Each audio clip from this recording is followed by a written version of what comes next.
매콤한 맛과 아삭한 식감이 일품인 풋고추. 6월부터 10월까지가 제철로 붉어지기 전 초록의 싱그러움을 뿜어내는 풋고추는 매운맛이 적고 맛과 향이 좋아 다양한 요리에서 다채롭게 쓰인다. 또한 칼로리는 낮고 비타민C를 비롯한 각종 영양소가 풍부해 환절기 우리 몸의 건강을 돕는 보양식 재료로도 그만인데 오늘 건강밥상에서는 식탁 위의 천연 비타민 풋고추와 함께한다.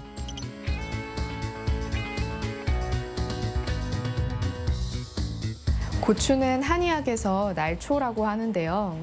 한의학적으로 성질이 뜨겁고 매워서 몸을 따뜻하게 하고 습하고 찬 기운을 제거하는 효과가 있습니다.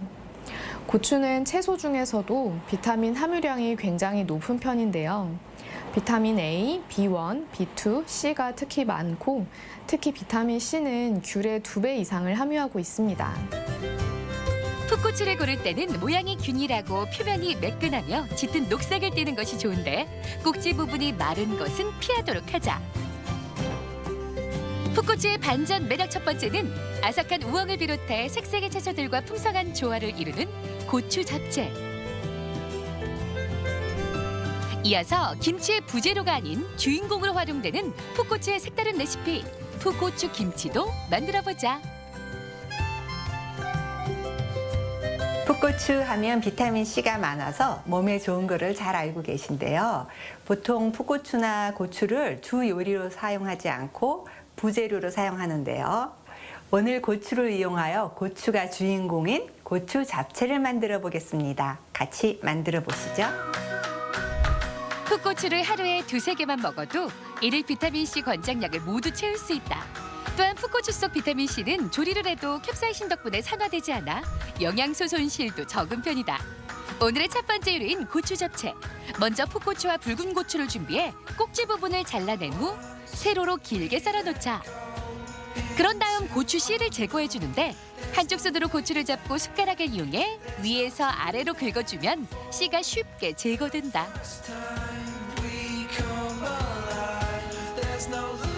고추를 고르실 때는요, 꼭지 부분이 너무 마르지 않고요.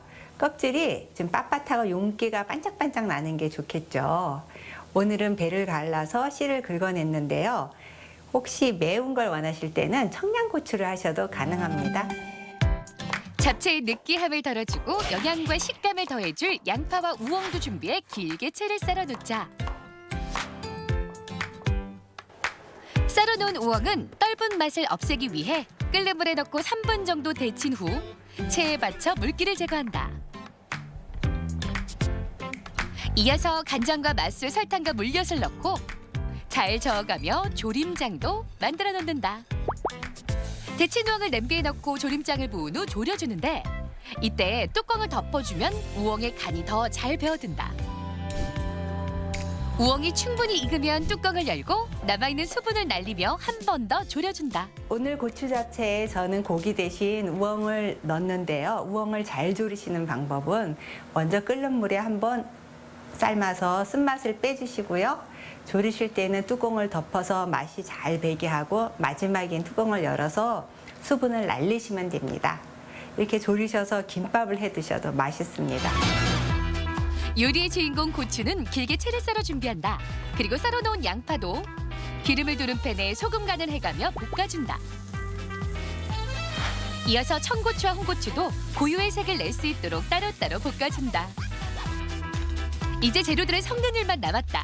졸인 우엉과 볶은 재료들을 한데 넣고 참기름과 깨를 뿌린 후 잘 섞이도록 버무려준다. 오늘 고추 잡채에는 우엉을 졸여서 넣고요. 나머지 재료는 볶았는데요. 흰색부터 파란색, 빨간색 볶았는데요. 그렇게 볶으시면 후라이팬을 일일이 닦으시지 않아도 색이 묻어나지 않습니다. 오늘 이렇게 완성된 고추를 또띠아나 또는 꽃빵에 싸서 드시면 맛있습니다. 윤기를 머금어 더욱더 먹음직스러운 채소들을 그릇에 덜어놓으면 고추 잡채 완성! 맛있게 매운 고추와 알록달록 채소들이 입맛 당기는 고추 잡채. 고기를 넣지 않아도 채소의 다채로운 맛이 눈과 입을 즐겁게 하는 별미 중의 별미다. 입맛이 없으실 때는 고추를 드시면 입맛이 확 살아나죠.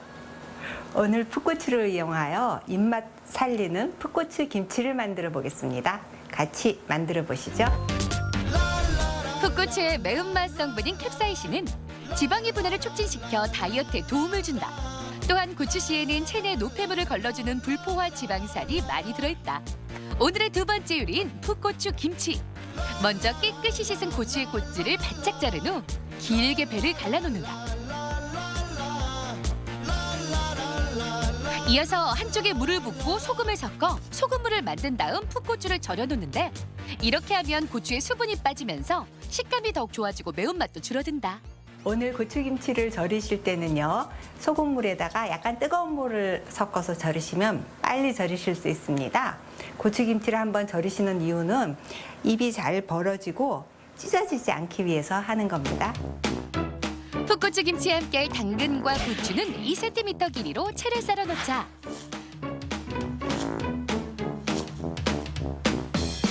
시원하면서 달달한 맛이 좋은 가을 무도 준비해 가늘게 채를 썬 다음 액젓을 넣고 버무려준다. 소금물에 절여놓은 풋고추는 꺼낸 다음 물기가 없어지도록 세로로 세워놓는다.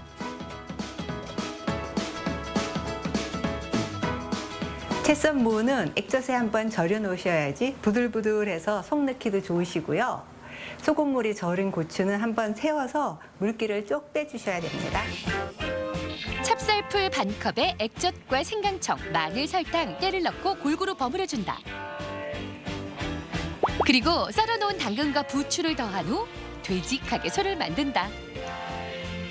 이제 고추 안에 소를 넣을 차례. 고추를 양쪽으로 벌려 양념소를 듬뿍 채워 넣는다.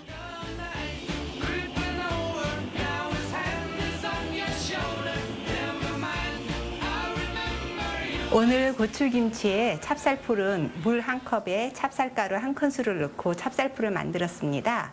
혹시 찹쌀풀이 없으실 경우에는 밥을 한 반 컵 정도 갈아서 넣으시면 되고요.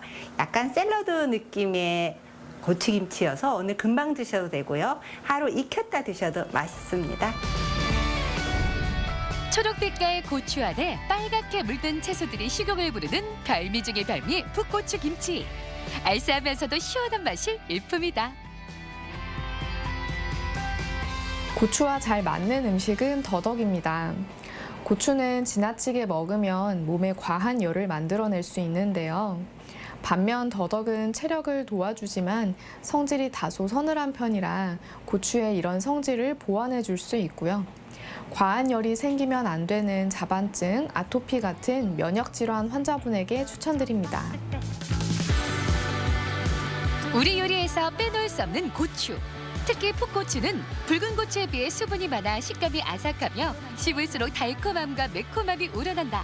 또한 풋고추는 과육이 단단해 전이나 김치, 무침이나 찜 등 다양한 요리로 활용되는데 환절기 감기를 예방하고 면역력을 높이고 싶다면 비타민을 보고 풋고추를 요리하자.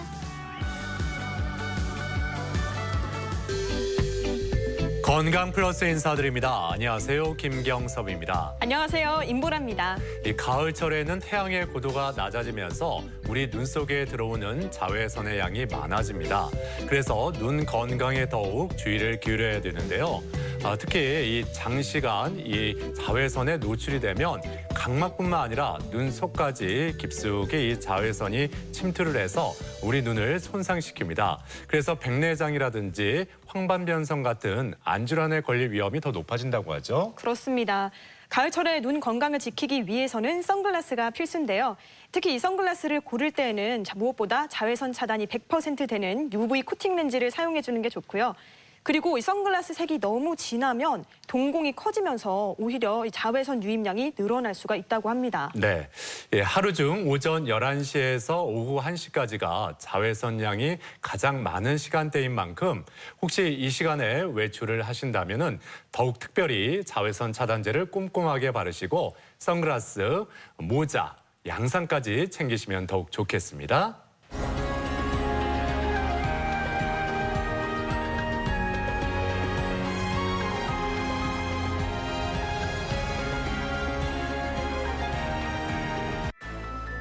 누구나 감염 질환에 걸릴 수 있지만 정상적인 면역을 지닌 성인이라면 감염 질환에 노출되는 경우가 적고 걸려도 대부분 증세가 가벼우며 치료가 잘 되는 편이다.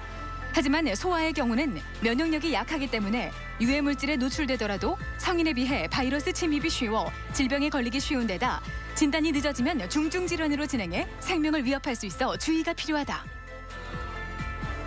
소아들은 성인과 다르게 이렇게 감염성 질환들이 주된 질병들이 있고요. 감염성 질환이라고 하는 거는 기본적으로는 열이 나는 질환들을 말하게 됩니다. 가장 흔하게는 뭐 중이염이나 폐렴 같은 호흡기 감염이 있고, 혹은 뭐 위장관염이나 뇌수막염, 그런 게 조금 더 진행되는 질환들도 있습니다. 15세 이하의 소아에게 발생하는 소아 감염 질환. 일반적인 감기에서부터 독감이나 폐렴, 홍역, 풍진, 간염 등이 이에 해당된다.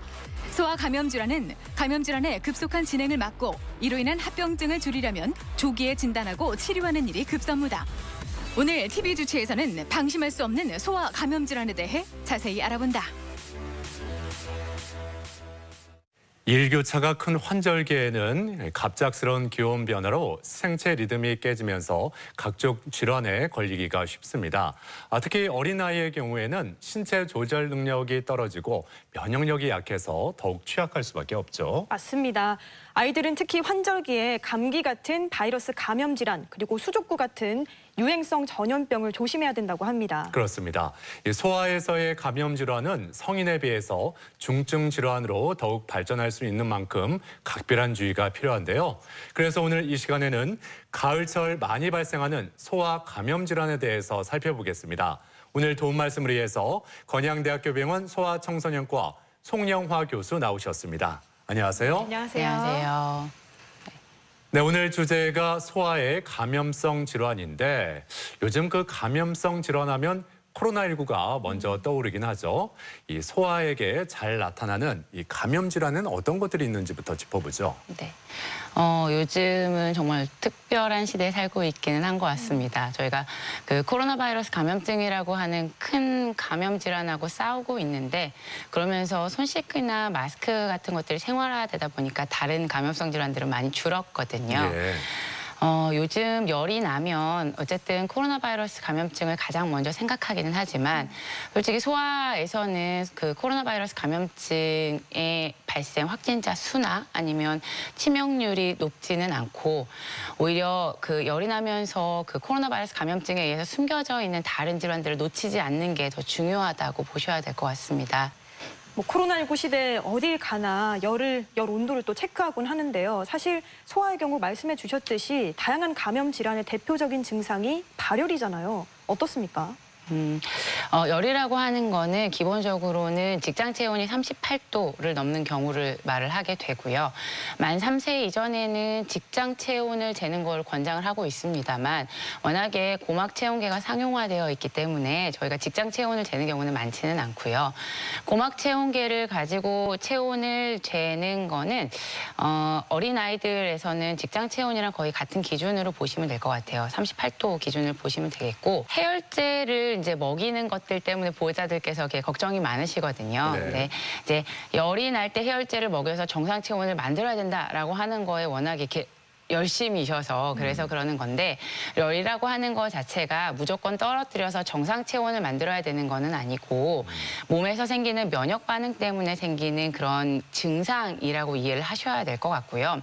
열이 나더라도 아기가 많이 힘들어 보이지 않거나 뭐 42도까지 오르는 그런 고열이 아니라 그러면은 꼭 해열제를 통해서 정상 체온까지 떨어뜨리실 필요는 없습니다. 좀 지켜보실 수 있고, 해열제는 기본적으로 한 4시간 간격으로 먹이시는 게 좋습니다. 지속되는 발열 같은 경우에는 감염성 질환 때문에 그럴 수도 있지만, 염증이라든지 아니면 종양성 질환들 때문에 그럴 수도 있기 때문에 만약에 38도 이상 발열이 2번 이상 이렇게 반복적으로 체크가 된다면 추가적인 점검을 위해서 병원에 오시는 게 좋겠습니다. 네. 네. 이렇게 열이 나면은 열이 왜 나는지 원인을 찾아봐야 할 텐데 이럴 때는 어떤 진단이 필요할까요?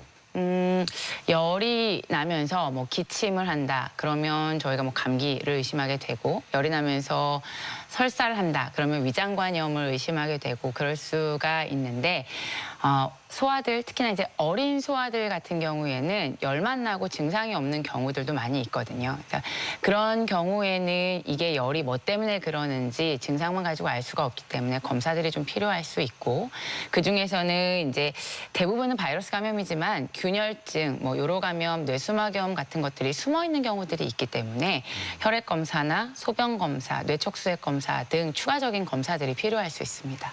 네. 아이들이 열이 나면 부모님들이 좀 깜짝깜짝 놀라는 게 경기를 일으키는 경우가 굉장히 많지 않습니까? 열성 경련이 일어났을 때 좀 어떻게 대처를 하면 좋을까요?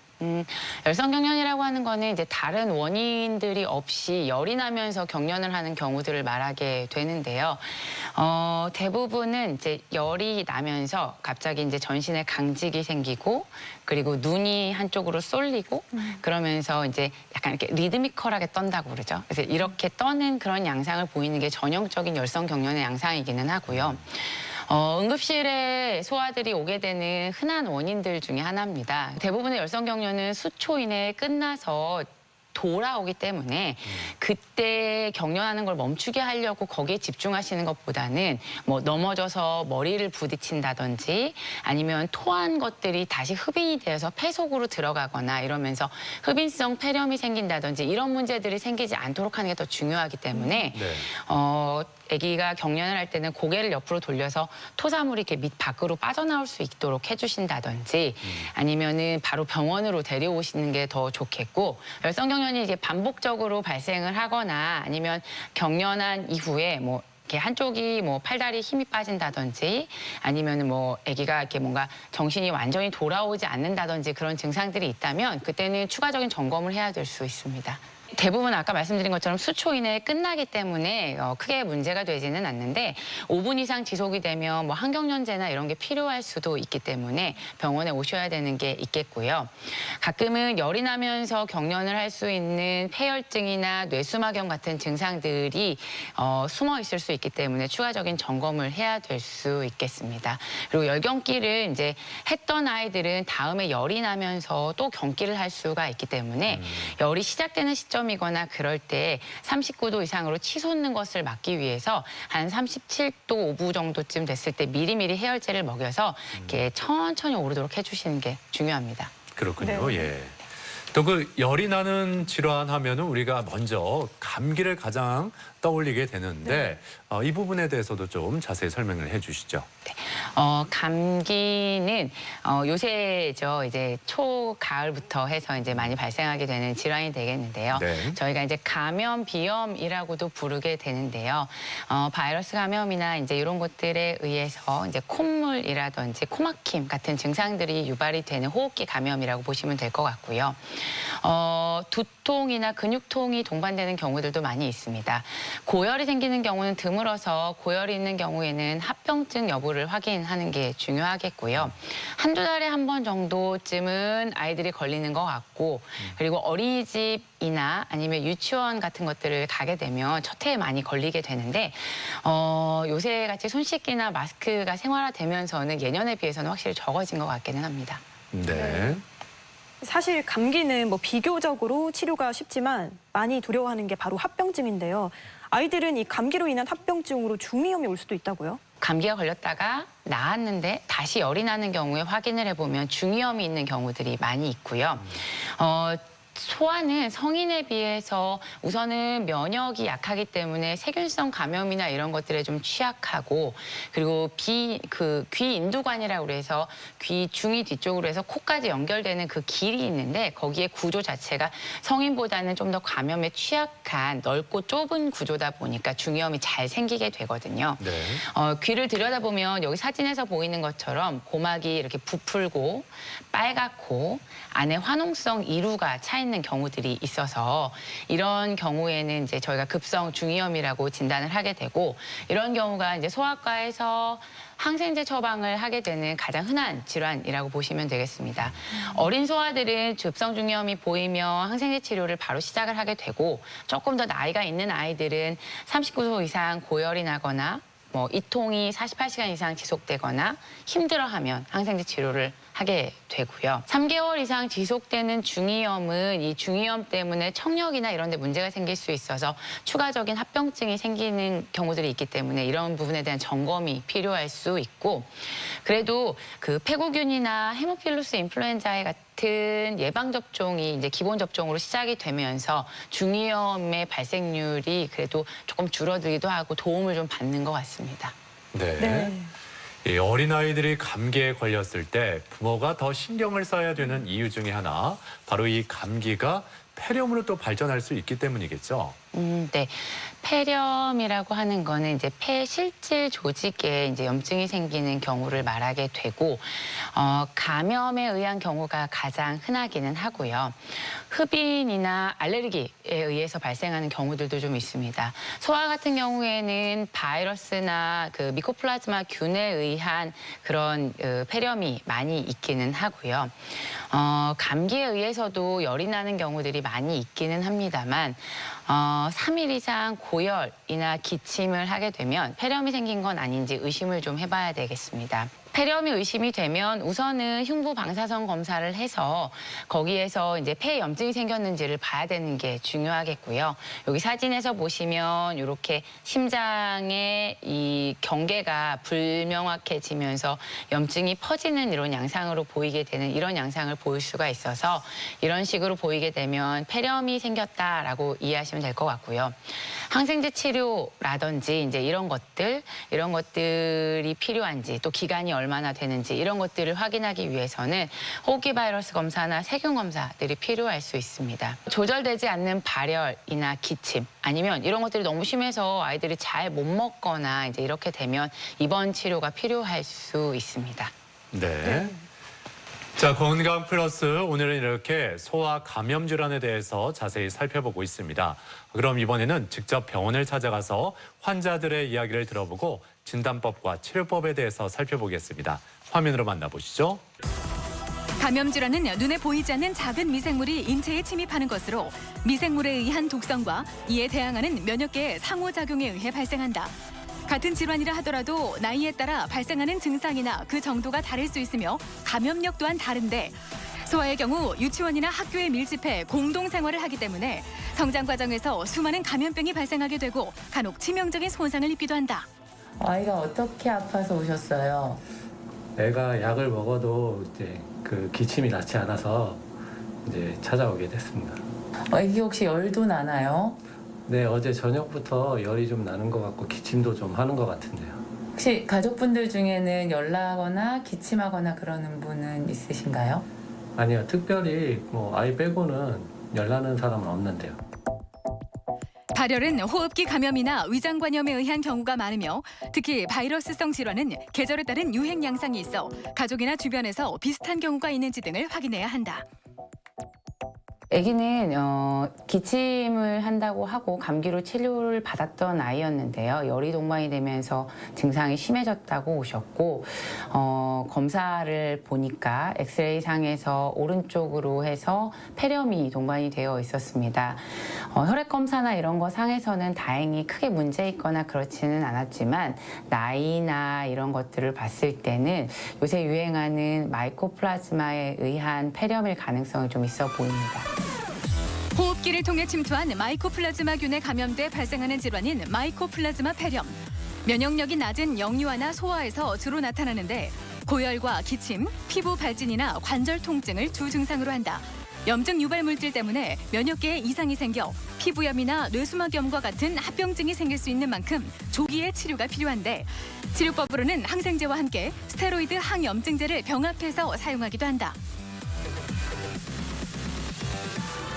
뭐 때문에 진료 보러 오셨어요? 아기가 어린이집에서 갑자기 몸이 뻣뻣해지고 눈이 돌아간다고 해서 연락받고 데리고 왔어요. 아기 지금은 괜찮은가요? 아기 지금은 괜찮아졌는데 네. 순간적으로 갑자기 확 해서 한 1분 정도 지속했던 것 같아요. 혹시 열이 난다고 하던가요? 처음에는 몰랐는데 아기가 그런 반응이 있고 나서 재보니까 열이 많이 난다고 했었어요. 유아기에 많이 나타나는 열성 경련은 열이 갑자기 오르면서 전신 강직이나 눈쏠림, 사지 떨림이 생기는 경우를 말하는데 토사물이 흡인돼 2차 합병증이 발생하지 않도록 주의해야 한다. 아이는 열과 함께 동반되어 있는 경련으로 내원을 했던 아이이고요. 다행히 경기가 오래 지속되거나 다른 추가적인 합병증이 있지는 않아서 예후는 나쁘지는 않았습니다. 일반적으로 열경기가 잘 생길 수 있는 아이이기 때문에 동반되는 이상 소견이 없으면 경과를 보는 게 대부분이기는 하고요. 근데 가끔은 경련 시간이 너무 오래 지속되거나 아니면은 뭐 추가적으로 경련 이후에 뭐 팔, 다리 마비라든지 이런 추가적인 증상이 동반되는 경우에는 뇌파나 MRI 같은 검사들이 필요하기도 합니다. 소아 감염 질환 중에 대표적인 질환으로 독감을 들 수 있다.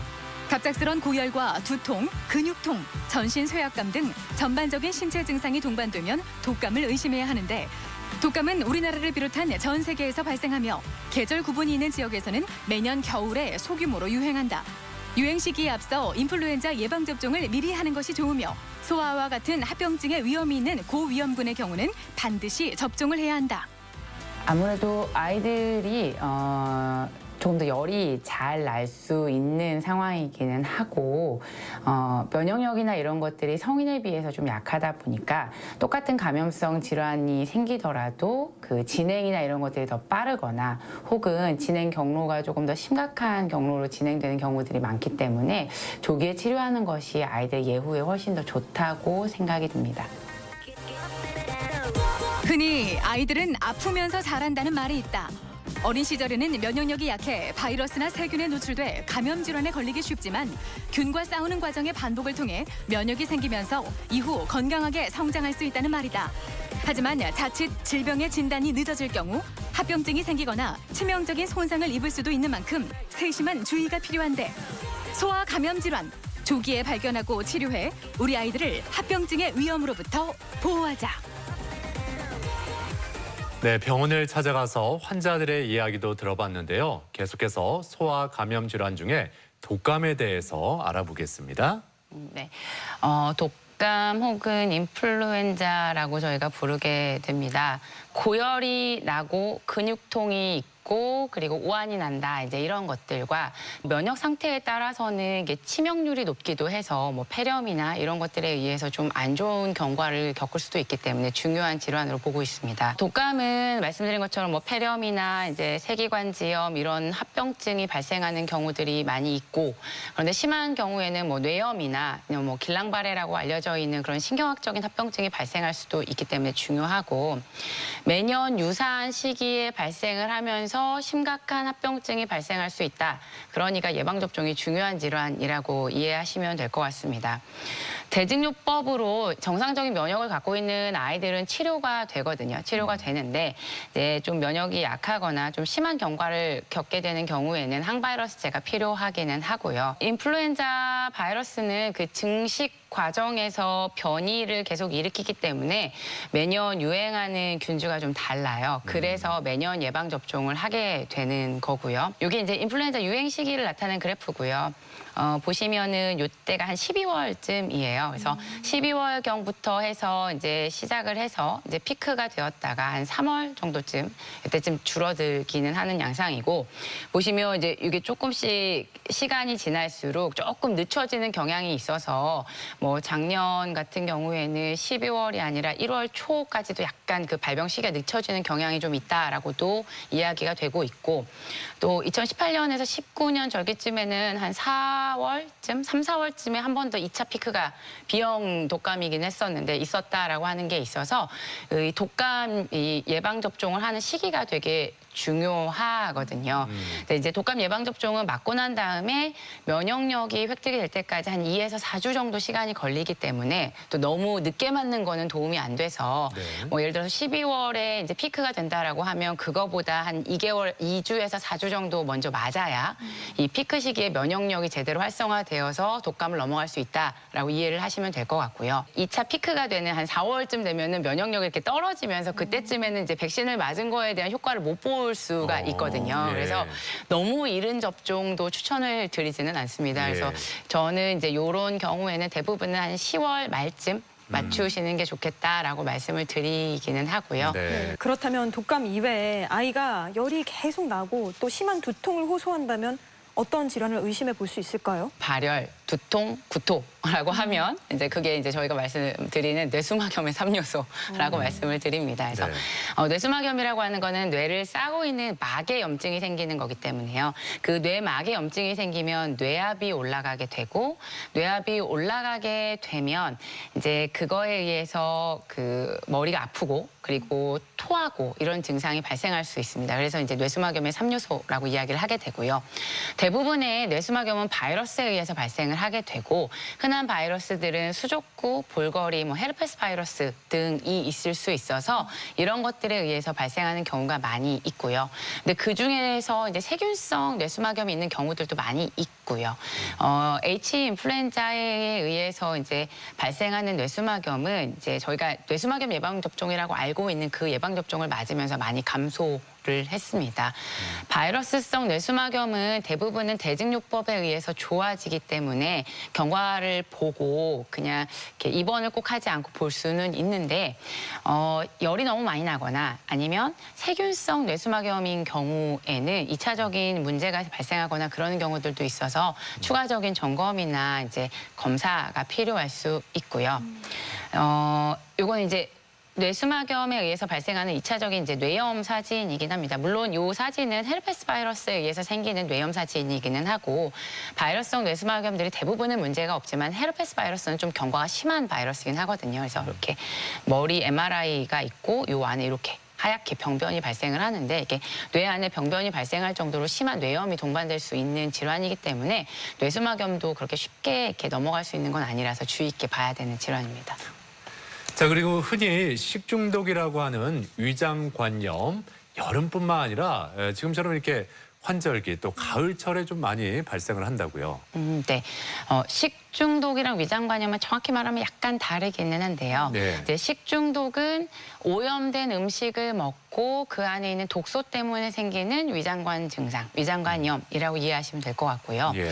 위장관염은 그것도 포함이 되지만 바이러스나 세균이 직접적으로 침투해서 감염을 일으키는 것까지 포함을 한다고 보시면 되겠습니다. 그렇군요. 위장관염의 3요소는 발열, 복통, 구토라고 보시면 될 것 같습니다. 그래서 이런 증상들을 보이게 되면 위장관염 때문에 그렇다라고 볼 수는 있겠고 대부분의 위장관염은 소화에서는 바이러스에 의한 경우들이 많기 때문에 이것 역시도 시간이 좀 지나고 뭔가 증상 조절을 해주다 보면 좋아지는 경우들이 많이 있게 되는데 정말 너무 토하는 게 심하거나 아니면 설사가 너무 심하거나 그래서 탈수가 되는 경우들 혹은 이제 혈변을 보거나 이럴 정도로 뭔가 심한 증상을 보이는 경우들은 수액요법도 필요하고 항생제 치료가 추가적으로 필요하고 그럴 수 있어서 입원 치료가 필요할 수 있습니다.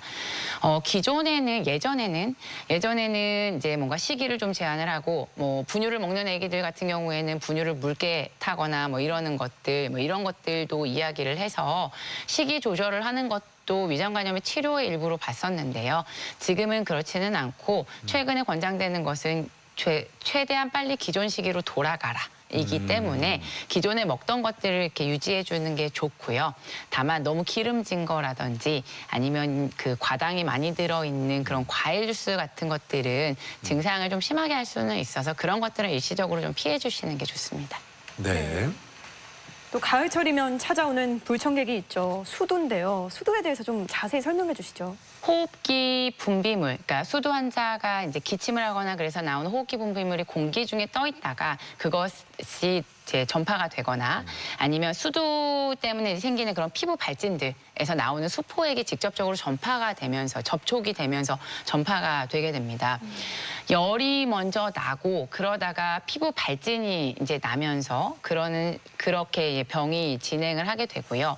피부 발진은 여기 그림에서 보시는 것처럼 빨간 홍반들 그리고 수포들 그리고 이렇게 가피가 않는 이런 여러 가지 발진들이 동시에 확 이렇게 나타나는 그런 양상이고 얼굴이나 몸통에서 발생해서 이렇게 주변으로 퍼지는 양상으로 이제 발생을 한다라고 이해하시면 되겠습니다. 예방접종을 맞고 난 다음에 걸리는 수두들은 아무래도 증상이나 이런 것들이 확실히 좀 덜 하기는 하거든요. 그렇기는 해도 아무래도 가려움증이나 이런 것들이 있다 보니까 긁으면서 2차 감염이 되어서 피부 감염이 생기는 경우들도 있고 폐렴이나 뇌염 같은 조금 더 심각한 질환이 되는 경우들도 있습니다. 증상이 심하거나 합병증이 발생하는 경우에는 항바이러스제 치료가 필요하게 됩니다. 그 수두 설명을 듣다 보니까 또 수족구병이 또 떠오르거든요. 이 수족구병도 가을철에 유행을 하나요? 수족구병은 이제 여름에서 가을이라고 이야기를 하기는 하는데 최근의 경향을 봤을 때는 여름철에 조금 더 많이 유행을 하는 것 같고요. 예. 수족구라고 하는 거 자체가 뭐 손, 발, 입에 이제 궤양이 생기면 궤양성 변변이 생기면서 아기가 증상이 심해지기 때문에 그래서 네. 그러는 거고요. 요거는 콕사키 바이러스나 엔테로 바이러스에 의해서 발생을 하게 되는 질환입니다. 여기 보시면 수족구 발병 유행 시기가 나타나 있는 거고, 여기에 나와 있는 것처럼 한 7, 8월에 조금 더 심한 피크를 이제 보이게 된다라고 보시면 될 것 같고요. 아까 말씀드린 것처럼 손, 발, 그리고 입 안에 이런 궤양성 병변이 생기기 때문에 수족구병이라고 부르게 되고요. 근데 이제 손바닥, 발바닥만이 아니라 손톱, 발톱까지 가서 손톱, 발톱이 빠지는 경우들도 있고, 그리고 이제 궤양성 병변이 생기니까 입안이 아파서 아기들이 이제 식음을 전폐하거든요. 예. 그러면은 못 먹고 처지고 탈수되고 이제 이러면서 증상이 심해지는 경우들이 많이 있어서 수액요법이 필요한 경우들도 많이 있습니다. 방금 말해주신 입안에 염증이 생겨서 밥을 못 먹고 하는 게 그게 구내염인가요? 그죠. 네, 저희가 이제 쉽게 설명드리는 건 이제 구내염이라고 설명을 드리기는 하는데, 이제 그거를 또 다른 말로는 포진성 구여병으로 보기도 합니다. 그래서 네. 포진성 구여병과 수족구가 이렇게 크게 다른 건 아니고요. 포진성 구여염도 역시나 콕사키 바이러스와 엔테로 바이러스에 의해서 발생을 하는 질환이고요. 똑같이 뭐 발열, 뭐 두통, 구토 뭐 이런 것들이 생길 수 있고 합병증이 생기는 것도 비슷하고요. 근데 이제 포진성 구여병하고 수족구는 제가 이제 똑같은 건데 손발까지 생기면 수족구, 목에만 생기면 구여병 이렇게 말씀을 드립니다. 이제 그렇게 이해하시면 될 것 같고, 입 안에 보면 이런 식으로 이렇게 저 주변으로 해서 이렇게 궤양성의 수포 병변들이 쭉 깔리게 돼요. 네.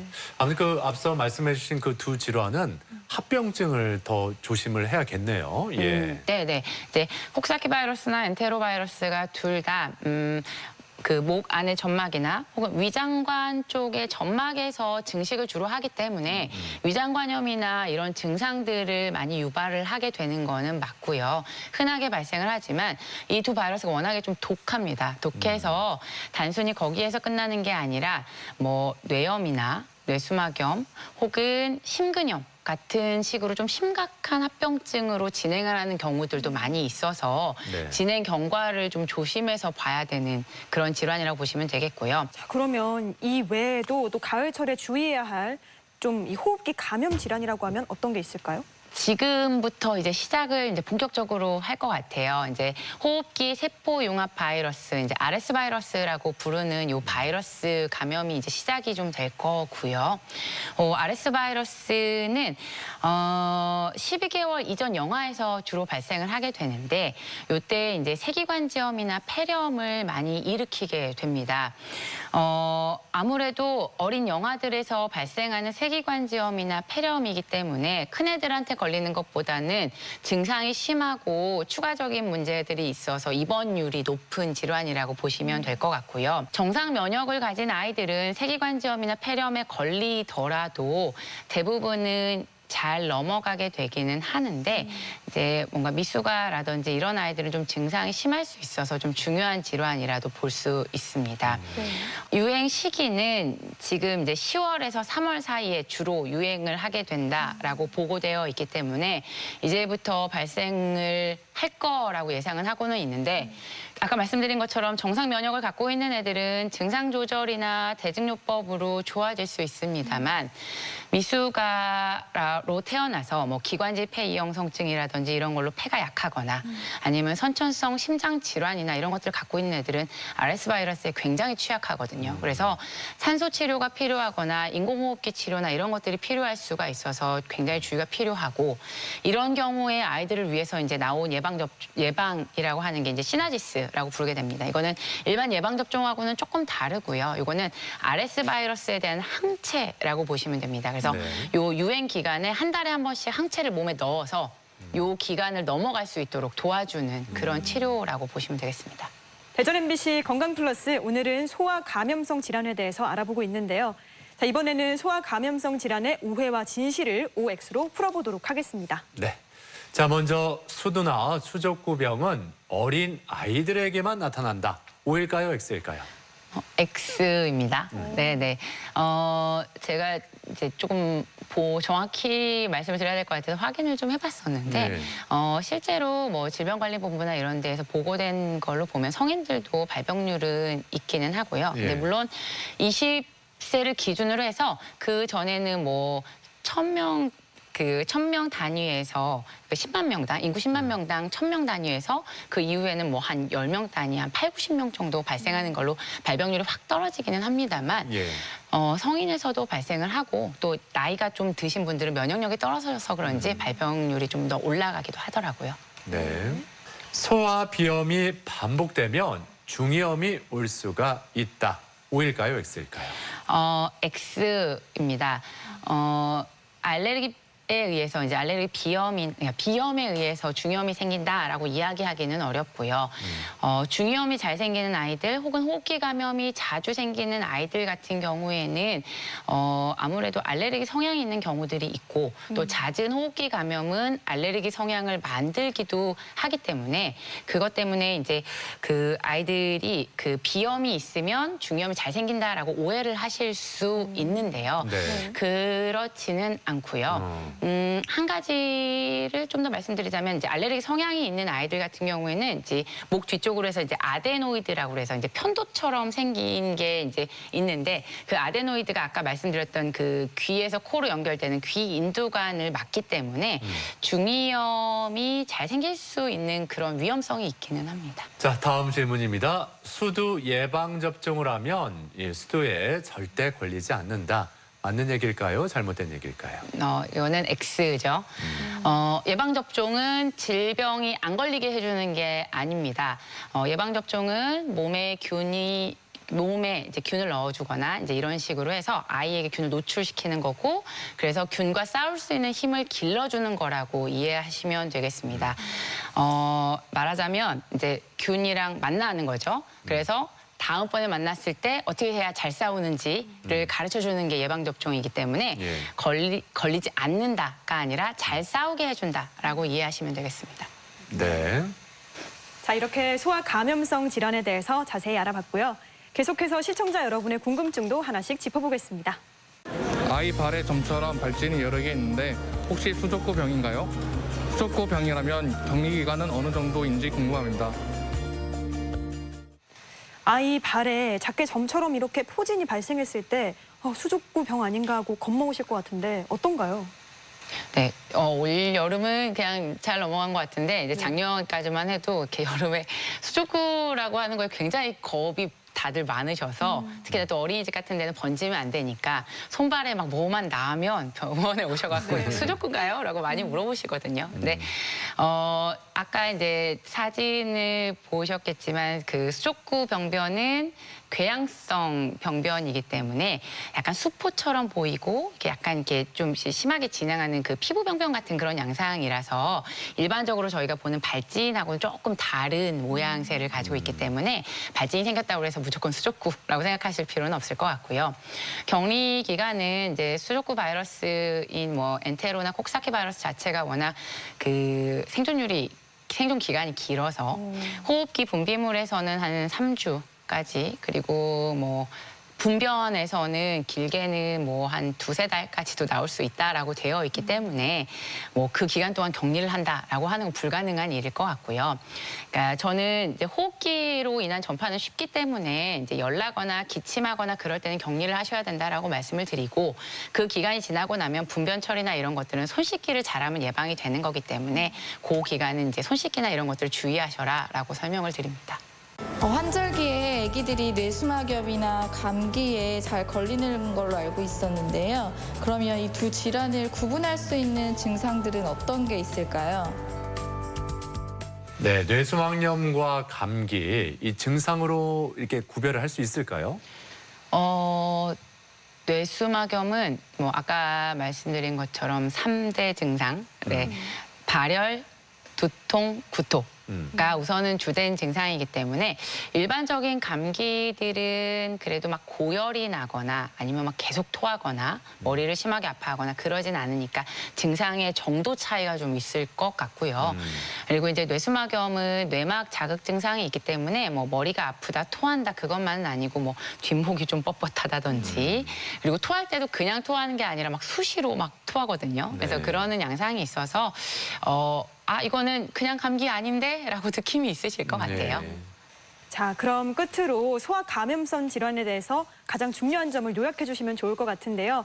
소아 감염성 질환은 네모다라고 한다면 이 네모를 어떻게 채우시겠어요? 네, 감염성 질환을 저희는 치료하는 사람이니까 네, 감염성 질환은 예방이다라고 이야기를 해야 될 것 같아요. 예전에는 그 치료나 이런 것들에서 손 씻기 중요합니다.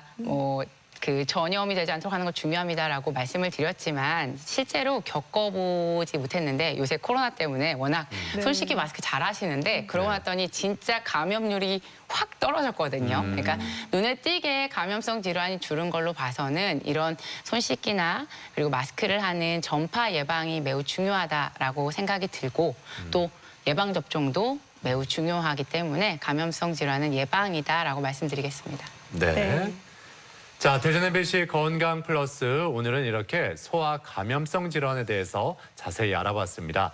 지금까지 도움 말씀에 소아 청소년과 송영화 교수였습니다. 오늘 말씀 고맙습니다. 고맙습니다. 네, 장기적인 코로나19 확산으로 우리가 마스크를 착용하고 손 씻기 등 개인 위생을 철저히 하면서 감기 환자 수가 많이 줄었다고는 하지만요. 면역력이 떨어지면 언제든지 또 감기에 걸릴 수 있는 거 아니겠습니까? 평소에 면역력 증강을 위해서 충분한 수면, 꾸준한 운동, 그리고 규칙적인 식사, 균형 잡힌 식사 중요할 것 같아요. 맞습니다. 자, 그리고 이 감염 질환 중에서 수두나 독감, 뇌수막염 같은 경우에는 예방 접종이 가능하니까요. 질환을 예방하기 위해서 연령대에 맞게 접종을 해주시면 좋겠습니다. 네, 오늘 저희가 준비한 내용은 여기까지입니다. 이번 한 주도 건강하게 보내시길 바라고요. 저희는 다음 이 시간에 다시 인사드리겠습니다. 함께해 주신 여러분 고맙습니다.